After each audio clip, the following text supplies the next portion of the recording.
And we are live. Hi, everyone.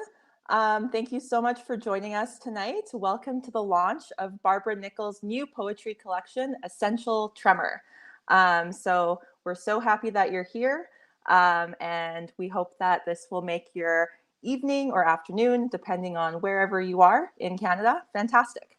So my name is Malaika, and I am the new Marketing and Promotions Coordinator here at Caitlin Press. Before we get into things, I will just do a quick introduction about Caitlin Press. So we are an independent Canadian publisher located on the Sunshine Coast in British Columbia. We publish culturally significant books, including fiction, nonfiction, and of course, the reason why we're all here tonight, poetry. Caitlin Press is also home of Dagger Editions, an imprint for the voices of queer, women-identifying writers.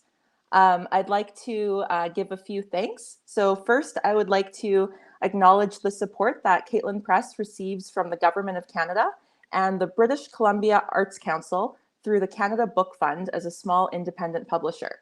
I would also like to give a very, very big thanks to Massey Books in Vancouver, where you can actually purchase signed copies of Barbara Nichols' book. But of course, if you want to purchase copies right now during the event, no one is going to stop you. It's highly encouraged, and you can do so by just clicking on the little green button at the bottom of your screen. So I'd like to acknowledge that even though this event is virtual, it does take place on the land of Indigenous peoples. So Caitlin Press is located in Half Moon Bay on the traditional territories of the Squamish, Seashelt, Sliamon, and Kalahousie First Nations. I work remotely from Montreal, which is on the traditional unceded territories of the Kanien'kehá:ka. Where are you joining us from? You can let us know in the chat. I can tell there's over 100 people who have registered, and the number of people who are joining us live is just climbing by the second. I know that you're joining from a variety of places, so you can just click on the little chat box and type in where you're joining us from. A little bit more housekeeping before we get going and I introduce our wonderful host. So if you're in the audience, your video and your mic are not active. Just so you know, we're also recording and it will be available on YouTube after the event. So a little bit about the chat. So all of the other users can see the chat. The chat is not recorded to YouTube. If you would like to hide the chat on a desktop computer, all you need to do is put your mic in the upper right-hand corner of the chat box, and then you'll see a little down arrow pop up. So you just click on that and the chat will disappear. There's also an Ask a Question button at the bottom of the screen. And we encourage you, if you have a question that you are dying to have Barbara Nichols or any of the wonderful hosts and poets here tonight answer, just pop it in the Ask a Question box, and there's going to be a Q&A at the end of the event. So we really, really encourage you to pop your questions in the little box, because then it gives everybody lots of interesting things to share and tell you. If you see someone's question and you think it's fantastic and you want to make sure that the hosts see it, you can actually just upvote it. So it's kind of like a popularity contest for the questions. You can just click on the ones that you think are just you want to make sure they're answered. And then, of course, before we get into things, I want to give everyone a reminder again to buy the book. It is now out and available to buy. You can, of course, buy it directly from the Caitlin Press website, but we highly encourage you to support your local independent booksellers wherever you are in the country. And if you're in Vancouver, you can head over to Massey Books and buy a signed copy there, or buy a signed copy online. Now that the housekeeping is done, I am very pleased to introduce tonight's host, the wonderful Rob Taylor. So he is the editor of What the Poets Are Doing, Canadian Poets in Conversation, and guest editor of Best Canadian Poetry 2019. His fourth poetry collection, Strangers, was published earlier this month by Biblio-Oasis. He lives with his family in Port Moody, BC, on the shared traditional territories of the Quileathim, Musqueam, Squamish, and Tsleil-Waututh peoples. So now I'm going to bring him in.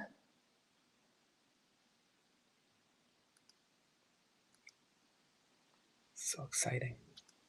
Okay, I've unmuted you, and now I'm gonna... It worked. Yay! Oh my gosh. Thank you so much, Malika. Hi, everyone. I'm Rob Taylor. As Malika just said, I want to thank Malika and Caitlin Press, which is one of the really, really wonderful presses that we have out here on the West Coast, for making this event possible. And it's a real honor of mine to be able to introduce the three people who are going to be guiding you through most of this event: Stephanie Bolster, Christopher Patton, and Barbara Nichols. Individually amazing poets, and when they come together, even more so. It's kind of like a Voltron, I think, is the different. They all come together and they make a big super soul warrior. I don't know. It was in the 90s. Everyone was watching these shows. I digress. My point is, having all three of them here together is a real treat. So I'm just going to be giving you a little bit of information about each of them and then talk to you about what happens when they Voltron together into their super unit. Oh, thanks, Ria. I appreciate that. First off, I'll introduce Stephanie. Stephanie Bolster has published 4 books of poetry, the most recent of which, A Page from the Wonders of Life on Earth, was a finalist for the Pat Lowther Award. Work from her current manuscript, Long Exposure, was a finalist for the CBC Poetry Prize in 2012 and 2019. You've been working on that manuscript for a while. Her first book, White Stone, The Alice Poems, won the Governor General's and the Gerald Lampert Awards in 1998 and was translated into French. She was the editor of The Best Canadian Poetry in English 2008 and The Ishtar Gate, Last and Selected Poems by the late Ottawa poet Diane Brebner. And she was the co-editor of Penned Zoo Poems. Stephanie was born in Vancouver and grew up in Burnaby. She now teaches creative writing at Concordia University and lives in Pointe Claire, Quebec, located on the Mohawk territory of Scania-Tarati. Christopher's next. Christopher Patton's newest book of poetry, Demouzi, was published just last spring 2020, by Gasborough Press. His recent book of translations from Old English, Unlikeness is Us, also with Gasborough, won an American Book Award from the Before Columbus Foundation. His visual poetry has appeared in Asymptote, Diagram, and Ancient Exchanges, and he has been shown at the Whatcom Museum in the Minnesota Center for Book Arts. He is pursuing a Master's of Museum Studies at the University of Toronto, though he lives for the time being in Bellingham, Washington, on the ancestral homeland of the Lummi and Nooksack. And lastly, the person of the hour here is Barbara. Barbara's book, Essential Tremor, is her 3rd collection of poetry. Her first collection, I have them all here. Her first collection, The Gladys Elegies, won the Pat Lowther Award, and her second, Domain, was a Quill and Choir Best Book of the Year. Her work has also appeared in many publications, including The Walrus and Poetry Ireland Review, and is forthcoming in the Best Canadian Poetry 2021 anthology. Barbara is also an author for books for young people, one of which won a BC Book Prize and was shortlisted for the Governor General's Award and the Canadian Library Association Book of the Year. Her other children's titles have been nominated for the Ruth and Sylvia Schwartz Children's Book Award, as well as several Young Readers' Choice Awards. Barbara lives and writes in Yarrow, BC, which is why you've noticed a lot of people saying they're from Yarrow or Abbotsford in the chat, which is on the Stolo territory of the Pitalt and Chi'ilkwa'uk peoples. But as I say, they are very interesting on their own, but when they get together, they make really special things happen. One of the things that they all contributed to, mostly Barbara, though, of course, was the book we're here to celebrate, Essential Tremor. It's such a wide-ranging and attentive and generous book. I had the chance to read it, for an interview that I did with her for Read Local BC a little while ago, and it was such a pleasure to spend time with the book and then to continue to spend time with the book in my head afterwards. This book really gets you feeling and thinking. There's a suite of poems in here that are anchoress poems.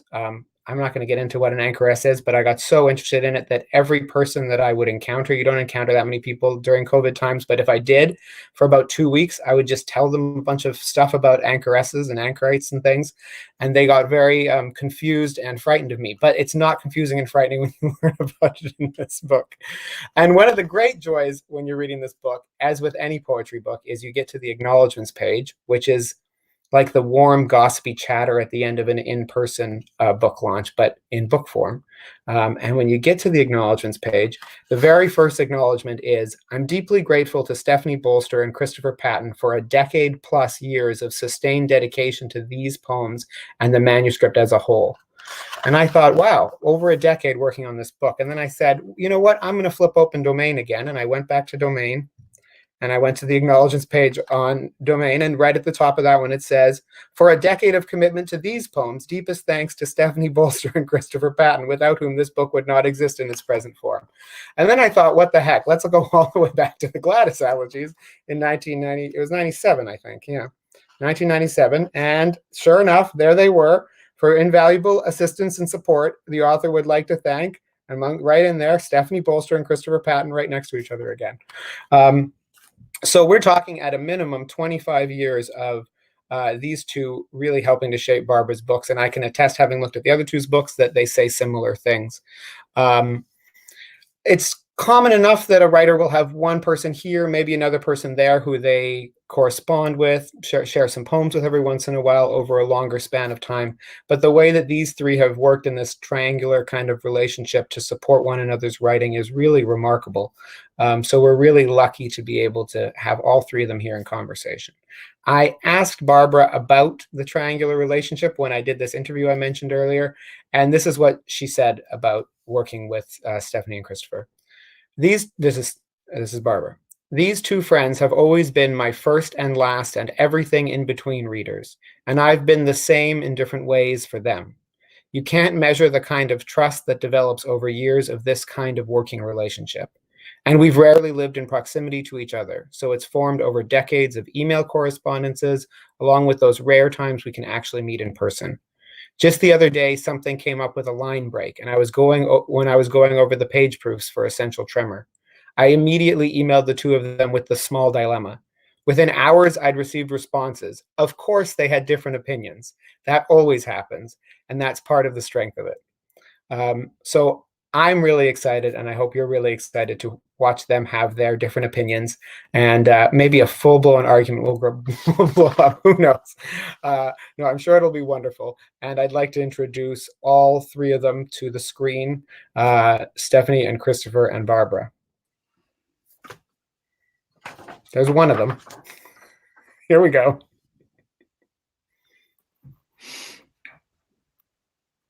I guess while we're waiting for Steph to show up, I will just introduce myself very, very briefly, one sentence, to say how happy I am to be here and delighted to see the size of the crowd, and really excited to hear Barb's poems.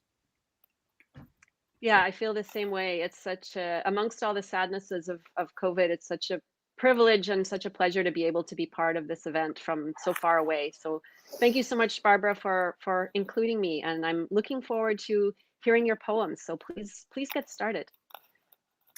Okay, thanks so much. Can everyone hear me? Yes, I guess I don't really know if everyone can hear me, but I'll just trust that they can. Hello, and thank you so much to everyone for being here. Sort of looking down the list of names earlier, I'm just quite blown away by the support. Thank you all for taking the time to help me celebrate, and thanks also for your nice comments on the chat. I wish I could offer you some wine and cheese, but I guess we'll have to wait with that for another time. Hard to believe, but this book has been in process for about 14 years. I'm so grateful to everyone who helped along the way. My thank yous could take up a lot of time, but briefly here, I just need to say a few things before, thank yous before I get into the first set of poems.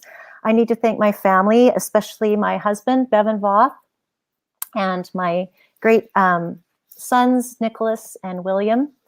And thanks to everyone at Caitlin Press, Vicki, Sarah, Monica, and Malika, for believing in this book and taking it on and doing such a fabulous job of the finished product, and also arranging this launch and arranging other events as well. I'm so grateful to David O'Meara. He's a wonderful poet who has his own new collection coming out in the fall. And he was just a very superb editor at just the right time. And so he's actually joining us today from Ottawa. So hello, David. I'm also grateful to Rachel Rose and Mary Dalton. Also in the audience, Rachel in Vancouver and Mary Dalton all the way in St. John's. They provided endorsements for this book. And I know from experience that blurbing can be very time-consuming and thankless. And I'm really honored by your words about my work. I'd like to thank Rob, friend and local poet extraordinaire, who is also launching a new book, as you heard, for helping with this event. And of course, thanks to Malika and to the wonderful Massey Books in Vancouver for taking on the book selling. And of course, to Chris and Stephanie. And you'll be hearing more from them in a moment. So I'm going to start with 5 sonnets, or actually 4 sonnets, from a series titled Corona that I started last year about this time, right at the beginning of the pandemic. This series is sort of a mutated crown of sonnets because it's made up of 13 sonnets instead of the traditional 7. So for anyone who doesn't know, a crown of sonnets is a linked form. And so traditionally, it's made up of 7 sonnets. The last line of the first sonnet, the last line of the first sonnet is the first line of the second sonnet. The last line of the second sonnet is the first line of the third sonnet, and so on until you get to the last line of the last sonnet, which is the same as the first line of the first sonnet. And then that makes a nice circle or corona, crown. So I'll just read the first 4 sonnets just to give you a sense of how they all link up.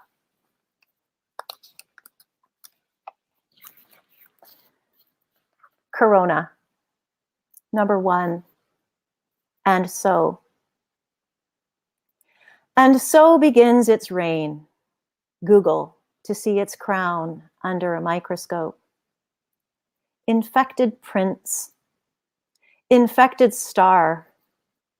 And so begins your canceled life, infected wife. And over there, half-mast is flown. They load the coffins into trucks. And so begins shopping with gloves. Your mother over there. And when you'll get to her is never, maybe.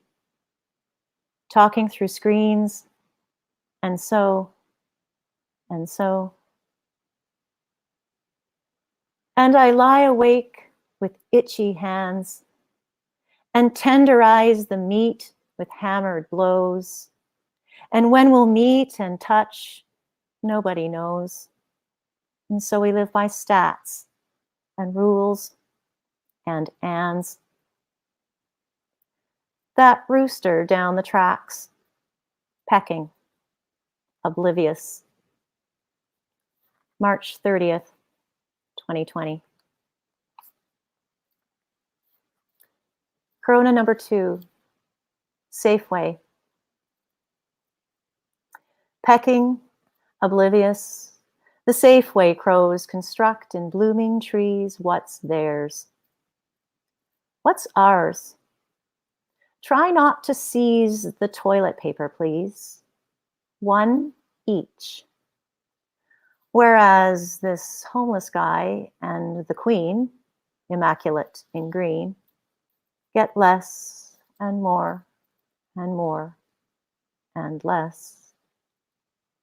But take a look at Boris. The virus doesn't discriminate. It does. And how much Easter chocolate should I get? And should I fill my cart until it's filled? Southeast of here, a potter's field is filled. And let me out of here. I want to get into my car in safety, watch this blessed family working, twining twigs into a nest. April 11th, 2020. Corona number 3, spring. Family working, twining twigs into a nest. Cherry, trillium, corona bloom, while that buffoon condemns the who. On Zoom, inside, outside, in danger zones, the rest battle the king of everywhere who won't allow a service for the dead and sneaks noiseless into the lungs, is dread on surfaces, but strangely isn't tearing us apart. We will receive their surplus masks. We are arriving at the ends of paragraphs and meals. That wending of the river, the evening he surprised us. Dark swath, a log until it gleamed. A beaver dived into the running stream. April 18th, 2020. Corona number 4, news. A beaver dived into the running stream that became river, estuary, strait, a sea that made a fog that hid a strain that came to be the news. Old news. It replicates like rhyme with slight changes.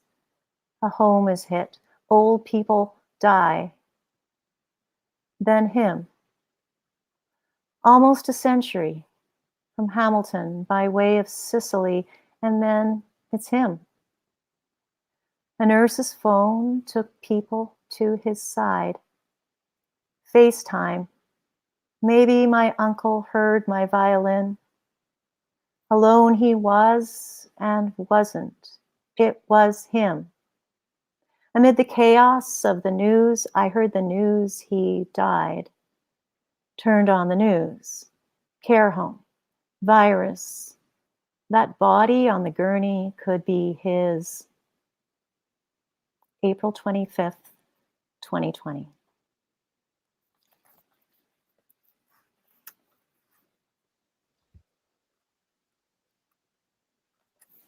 Oh, Chris, sorry, I didn't hear that. Yeah, Can you okay. hear me okay? Thank you for these beautiful poems. It's really wonderful to spend time with them again. A question, if I may? Sure. I wonder if you could speak with us a little bit more about the form of, not of the sonnet itself, but the corona, the crown form of the sonnet sequence. It's an even more difficult form to work in than a sonnet's on its own. You told us a little bit about how it functions, but what made it for you the form appropriate to this material that we're all still living through?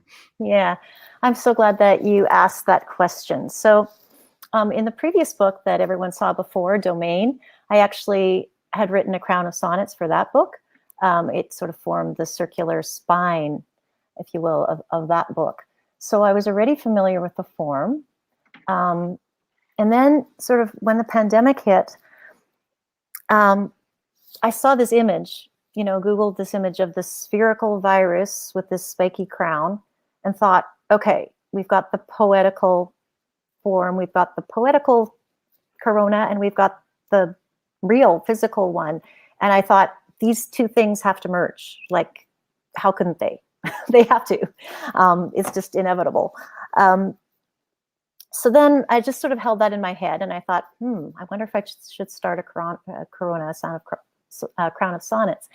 In the meantime, just like all households across the planet, ours was a stressful one. There was just a lot going on.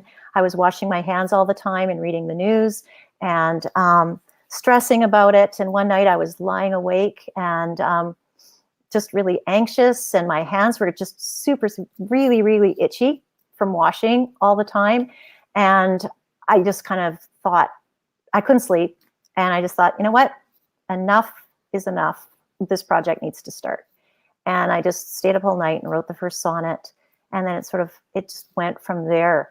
So that's kind of gives a little bit of a history as to how those the material and the form came together.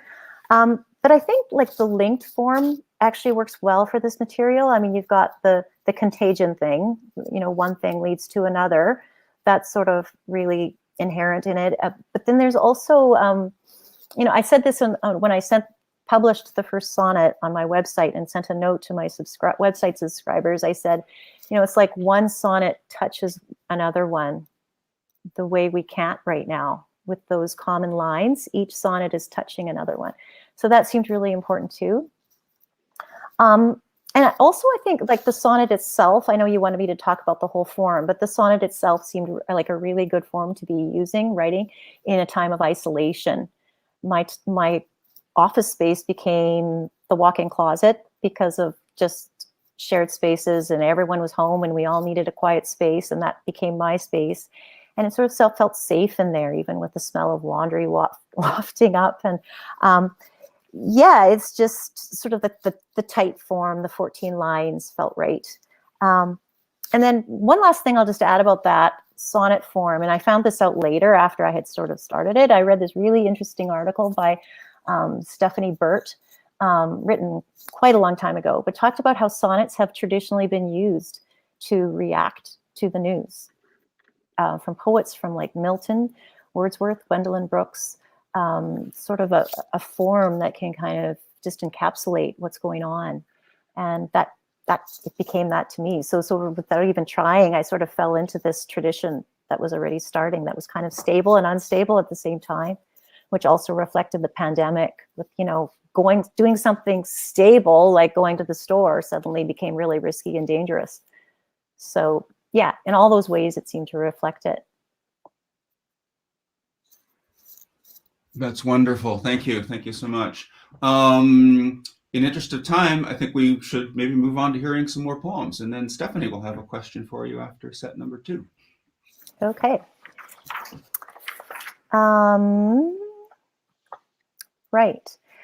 So several weeks ago, when I was planning the poems to read at this launch, oh, where did my book go? There it is. I chose the poem Hospital Room from my book. This is a poem written in 2007 in response to an experience that I had in the hospital, a reparation of a herniated disc that I had. Little did I know that a few days ago, actually just on Sunday, I would dislocate my ankle and then have to go for surgery. So I just had surgery on Monday afternoon and had the whole experience just in time for this launch of being in the hospital room again in preparation for reading this poem. So yeah, if this had been a live launch, you guys would have seen me hobbling up to the front with my crutches or maybe my knee scooter. Anyway, I wrote Hospital Room after Margaret Aveson's New Year's poem, the Canadian poet Margaret Aveson. So I've asked Stephanie, who is also a Margaret Aveson fan, to read New Year's poem, and then I'll follow with my poem. To read this poem. So this is New Year's poem. The Christmas twigs crispen and needles rattle along the window ledge. A solitary pearl shed from the necklace spilled at last week's party lies in the suety, snow-luminous plainness of morning on the window ledge beside them. And all the furniture that circled stately and hospitable when these rooms were brimmed with perfumes, furs, and black and silver crisscross of seasonal conversation, lapses into its previous largeness. I remember Anne's rose-sweet gravity and the stiff grave where cold so little can contain. I mark the queer, delightful skull and crossbones starlings and sparrows left, taking the crust, and the long loop of winter wind, smoothing its arc from dark Arcturus down to the bricked corner of the drifted courtyard and the still window ledge. Gentle and just pleasure it is, being human, to have won from space this unchill, habitable interior, which mirrors quietly the light of the snow and the new year.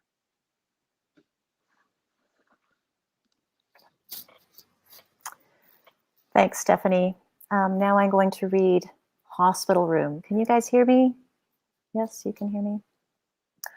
Hospital Room, after Margaret Aveson's New Year's poem.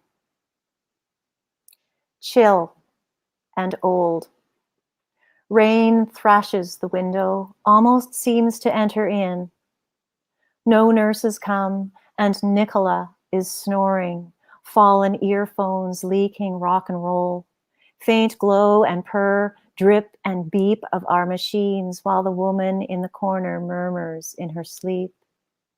Balloons the children gave to Mrs. Wong bob and lean over her retching. In procession, her grave-faced relatives left long ago. Except one, perhaps her sister, who tucks at the foot of my bed, over my feet and in her grief, by the stone ledge and the ill-fitted panes, letting in long trains of dark space hastening from out there.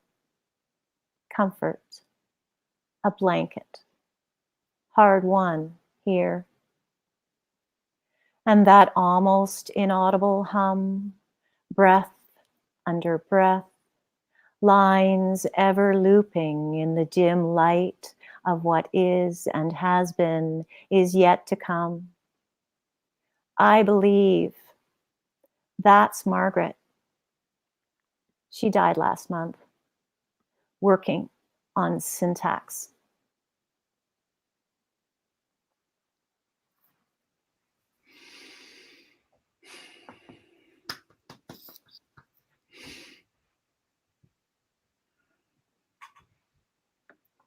Thank you for that poem, Barbara.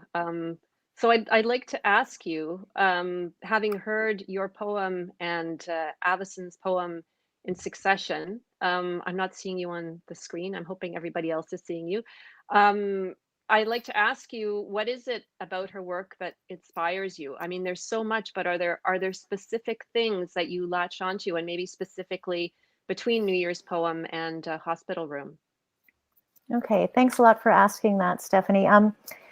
Stephanie, it was actually you who introduced me to Avison. I don't know if you remember that, but it was with the poem Thaw. No.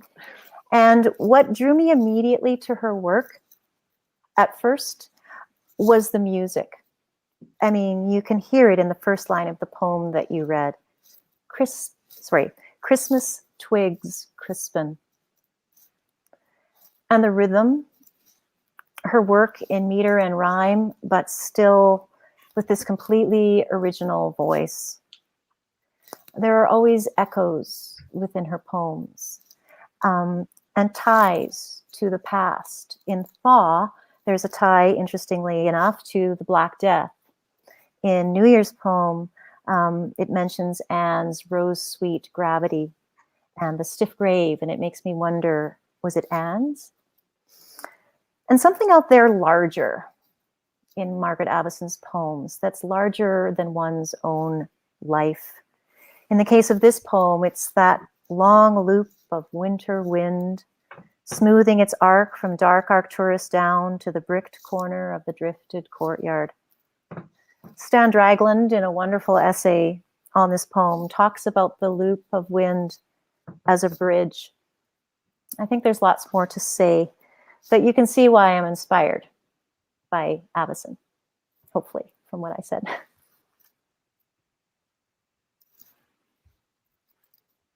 Thank you, Barb. Steph is having momentary technical difficulties, so I'll be the one to invite you to begin the third set.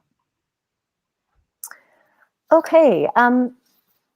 The last poems that I'll read are for and about friends and family. The first of these was written on the occasion of my brother Tim's 50th birthday. I was camping on Vancouver Island and with my family and received a text asking for contributions to a surprise party that was happening in Saskatoon in a few days.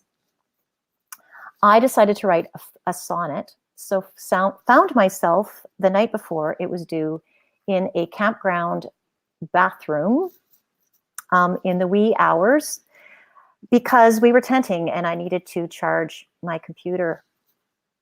I remember sleepy people coming in at 4 a.m. and kind of looking at me very strangely because I was working away at the baby change table.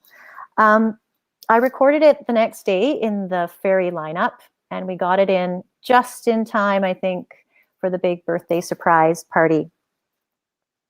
And now that my preamble has become probably longer than the poem itself, I'll just add that I'm very grateful to my brother Tim, of course, for this poem, but I'm also grateful to my dad, who is in the audience joining us from Saskatoon. Well, both of my parents are joining us from Saskatoon, but I'm grateful to my dad for helping me to notice and remember that time in our lives, and also for giving us the place where it occurs, which is our family log cabin up in northern Saskatchewan. So here it is for Tim on his 50th. Remember that July we spent alone with mom and dad up at the lake? A month. I didn't want to go. 14. A loon sounded my moods. Impossible. Your 10th birthday, and you, content to fish and make and look and chop and be a distant species. When I caved is hard to say, but then the lake and rock where I'd sulked became a piece with us torquing through forest to the point with string and ritz and everything we needed for our lean-to. Not a house. We're at a point in middle age, we're looking back. But needle-covered paths in the clearing, only here. Ours in one particular summer.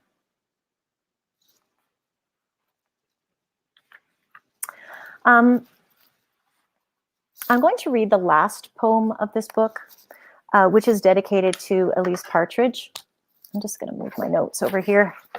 Known and loved by many people attending this launch, including her husband, Steve Partridge. Hello, Steve. She was a great poet and scholar and gave so much of herself to everyone she knew. She was a dear friend and died in 2015. The poem I'm going to read is in the triolet form, a tribute to Elise's masterful and unforgettable triolet, We Are Interior. I also reference Elise's poem, Algaed Stones, Prayer, which is found in her collected poems, The If Borderlands. One of Elise's many career accomplishments is that she is actually, and I just researched this past week, she's actually the only Canadian poet ever to be published by New York Review Books. I'm going to ask Rob back to join Chris and Stephanie. I don't know if Stephanie's still here. Maybe she had some technical glitches. They'll read the two poems of Elise's, actually that I mentioned, as well as another favorite before I read my poem for Elise. Thanks so much, Barbara. This has been a fantastic reading so far. And I think one thing you share, I mean, many things you shared in common with Elise, but the attention to detail and getting every last word just right. And this poem that I'm going to read is called Small Vessel, and it's very much on that theme. It's based on a miniature boat found in a medieval hoard in Derry, Northern Ireland. Small vessel. Like a gold-plated half avocado with a hat-pin mast, bean sprout rudder, oars slender as dragonfly torsos. How fragile our contraptions, uninsurable storms. What sail could we use? A pedal? I trust in your arms.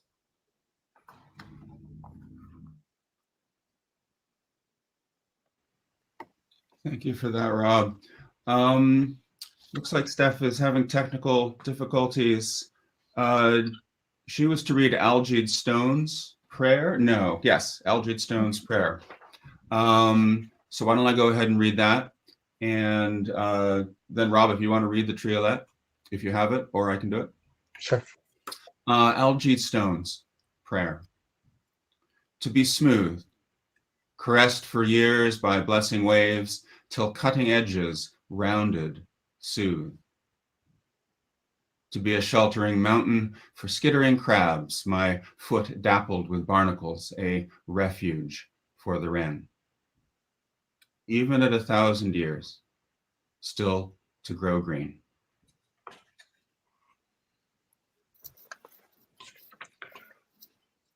I think I'll have, oh, no, I found it. Oh, there's Stephanie. Stephanie's here. Hi. I'm so sorry. I'm so sorry I missed my poem. I'm so sorry. But maybe Stephanie now could read the. Stephanie, if she can find it quickly. I don't have it in front of me. Go ahead, Rob. Well, you should read it, Chris. Well, just kidding. I'm okay. Somebody Sorry, should Chris. read it. That's right. I have it here, so here we go. You can hear me okay? Vuillard interior. Against brown walls, the servant bends over the coverlet she mends. Brown hair, brown flocking, a dun hand under the lamp. The servant bends over the coverlet she mends, draped across her broad brown skirts. Knotting, nodding, the servant blends into the coverlet she mends.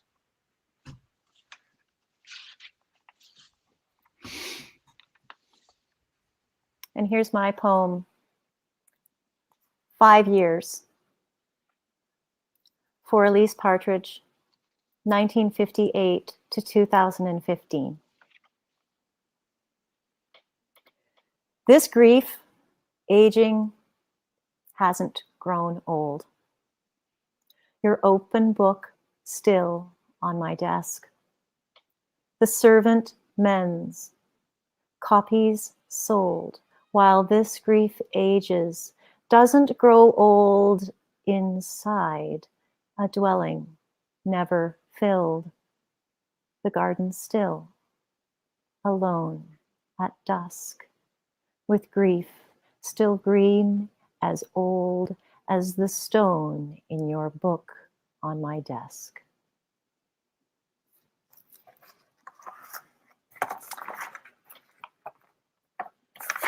Sorry, I just have to find my notes here.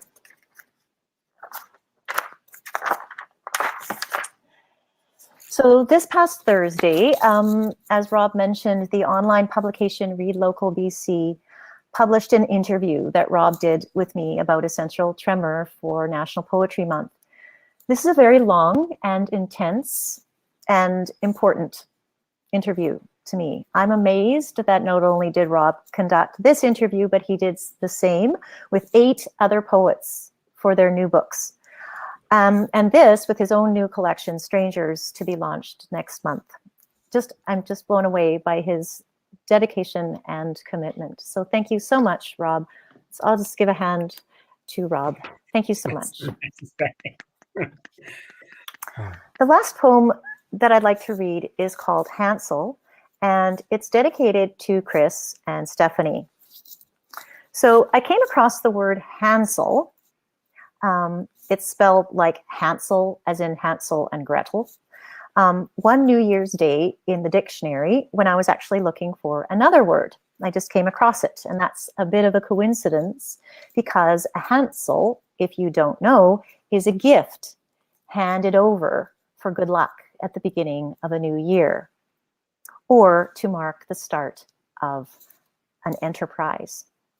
So intrigued, I wrote this poem and then found years later, to my disappointment, that the second edition of the Oxford Canadian Dictionary had actually taken it out. I was very outraged.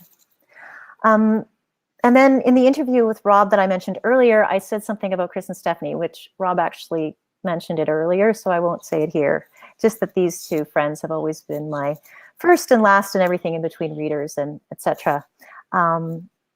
So if this were a pre or post-COVID world, I would be handing over this book to Chris and maybe Stephanie, if she could have somehow made it from Montreal, and many of you in person. But today I'm going to read for them and for all of you who are a part of this and to whom I'm so grateful. A gift poem about the gift of the body of a book. So here it is. Hansel, for Christopher Patton and Stephanie Bolster. A book that fits in the palm, like a rhizome of ginger or hops, mixing its vellum, minutes, pixels, crumb trail of laughter fed from actual bread needed before the war, when words were known by heart and no one knew the art of plugging in. Or a Negroni by a woman in a black dress whose husband did her hair, stirred in the clockless life of ravens, a necessary cache, reached ever more infrequently at best. Nevertheless, to be delivered any year now, as sand and wrinkles meet on the upper lip, we pass it evenly from hand to hand. Thank you.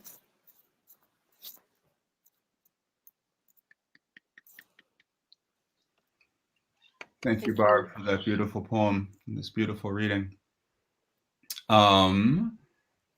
It's time now for questions from the audience.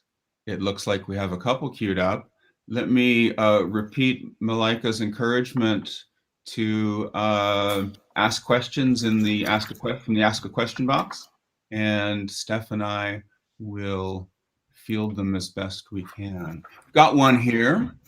I'm wondering if you can speak about how you've sustained your strong supportive friendships across distances and decades. Okay. Like, I'm wondering if the question means the three of us. I suppose that's what it means, right? Yeah, the three of you. I guess it means what we. Okay. Or take it how you want it. Or what you want it to mean. Okay, well, I'll go first for this. I just think, you know, at first, and I said this in the interview to Rob, it was sort of three strongly bonded pairs. But then we started doing, putting together projects like panel discussions and things for different conferences. And I think that really helped to bond us because we had this common goal. And we were on group emails a lot, working out what we were doing for these various projects. I think we've done probably about 5 of these. I can't remember exactly, but we've been on some panels together, and I think that helped to really sustain it. But I think there's also just something, even though our poetry is really different, there's a common sensibility. We understand each other's work, and we know, yeah, we can work with that.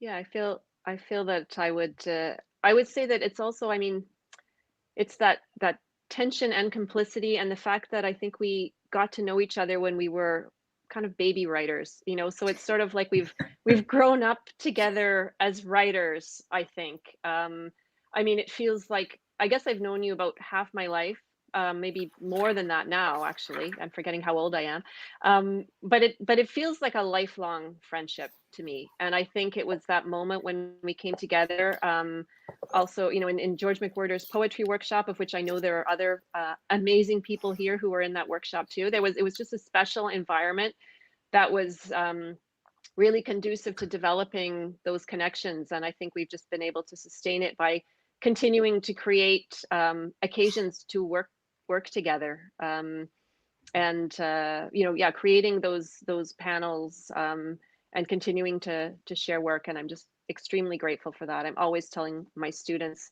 at Concordia about the fact that the people they're meeting now in their classes, those people may be the people they turn to with their work half a lifetime into the future. So thank you so much for that friendship and for this.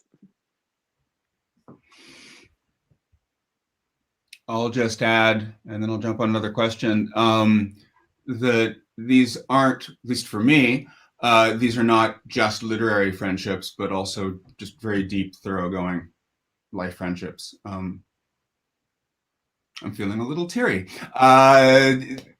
These guys have been lifelines for me more times than I can count.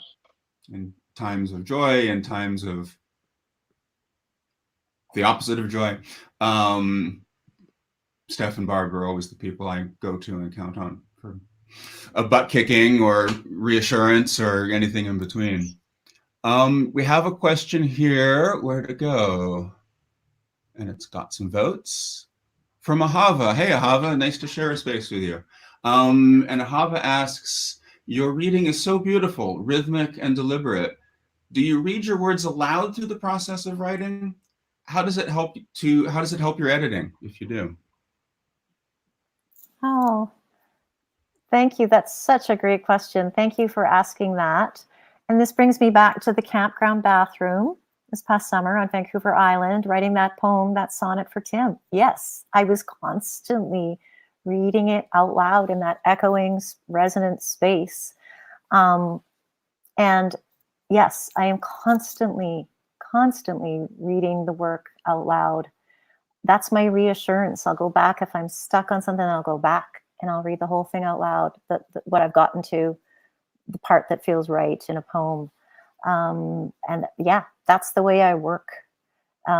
So yeah, I don't know if that answers your question, but yes, I definitely am reading out loud all the time. The music is often will actually lead the way in a poem. Sort of the music comes first, and then I find what I have to say after the music. Strange as that may sound.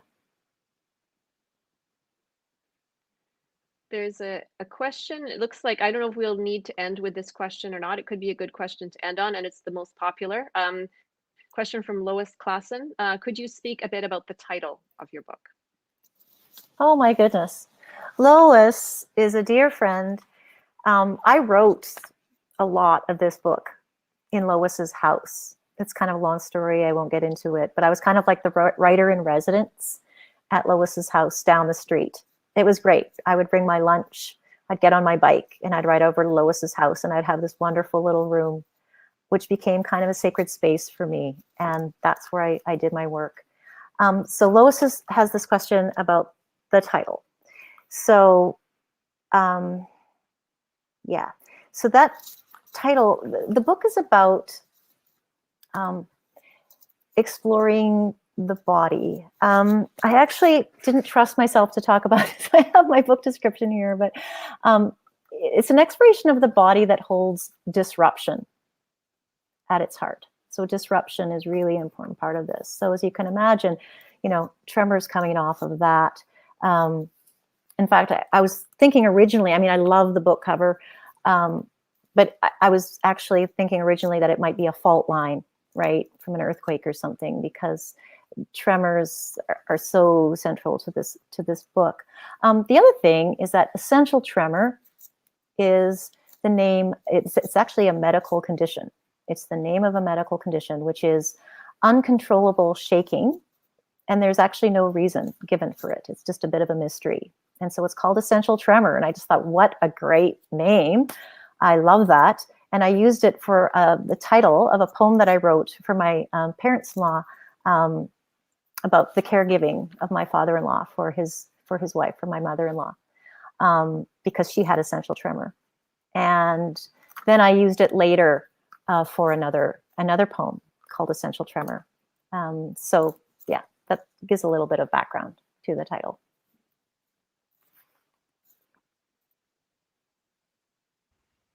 So I'm hearing that we have time for a couple more questions. I'm seeing one that showed up in the chat from Cynthia. How did you deal with those two different opinions about the line break? Huh. Do you remember? I think, oh yeah, I actually ended up going with Stephanie in this case. So what you do is you just kind of weigh both of their opinions, and then sometimes you can take, what makes sense to you from one of them, and then sometimes you integrate someone else's. But in this case, Chris had suggested that I let the one little word go over onto the next line, like as in a long line. And Stephanie actually suggested cutting some of the line so that it would actually just make a shorter line. So it actually made sense to me that I didn't really need that bit of the line. So then I went with Stephanie's opinion. It happens all the time. Triumph.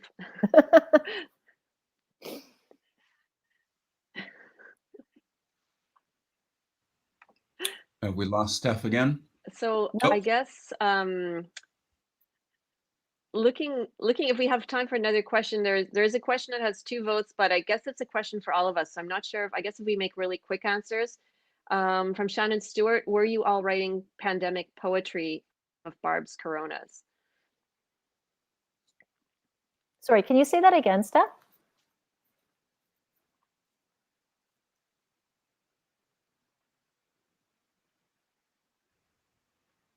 Steph, can you repeat the question?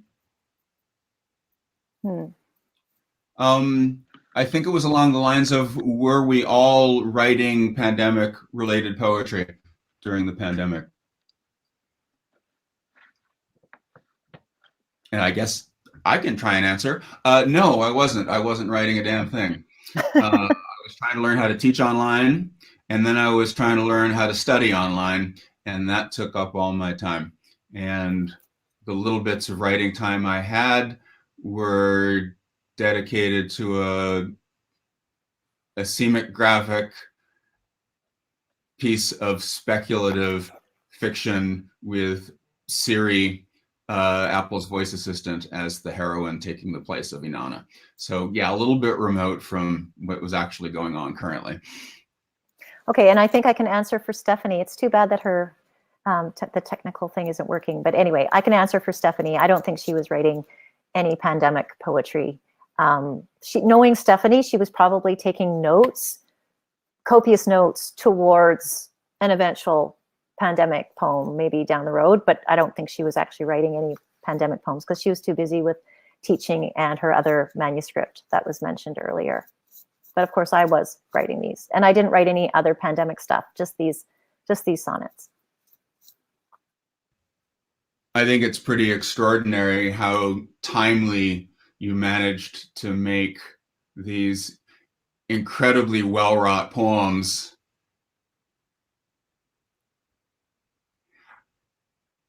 not finishing the sentence, but you understand, I think, what I'm saying. They are poems for they're poems that will live and last long after the rest of us all of us are dust.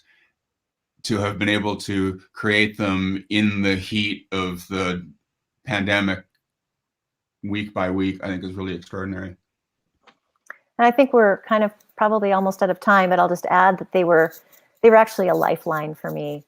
And for anyone who's out in the audience who was part of my website subscriber base, thank you, because you were the audience for these things. I posted them once or twice a week. Not once or twice a week, once every 1 or 2 weeks, and really pushing that MailChimp button to send out the poem and knowing it would be read.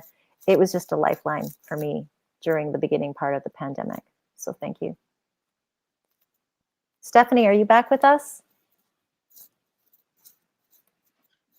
I'm back. I don't know if I'm visible, but I'm back. Yes, great. Okay, good. I spoke for you. I hope it's okay that I answered that you I don't think that you were writing any pandemic poetry during the beginning part of the pandemic, but knowing that you were probably writing notes towards poems to write in the future.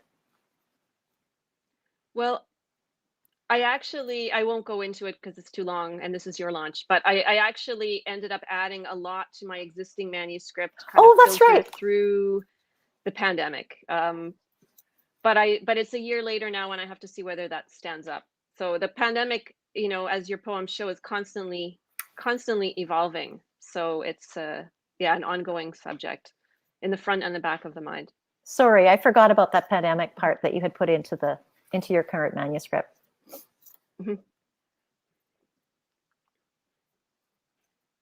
I'm sorry for my technical glitches. I promise no one in my household has been using the Wi-Fi, so I don't know why this happened. It's all good. I think that during every single virtual event, there's always some kind of technical glitch. It's now just part of the experience. Happy to oblige.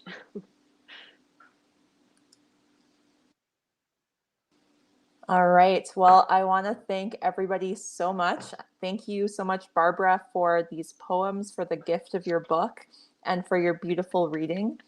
I think I can, speak for everybody in saying that it was just wonderful to listen to these poems, and they're so timely and so moving.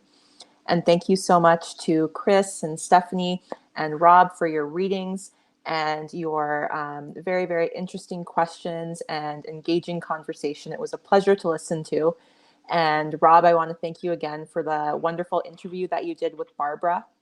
If you haven't read the interview yet, we're going to be emailing it to everybody who's here and who's registered for this event after the launch. So be sure to check your email and you'll be able to read the interview.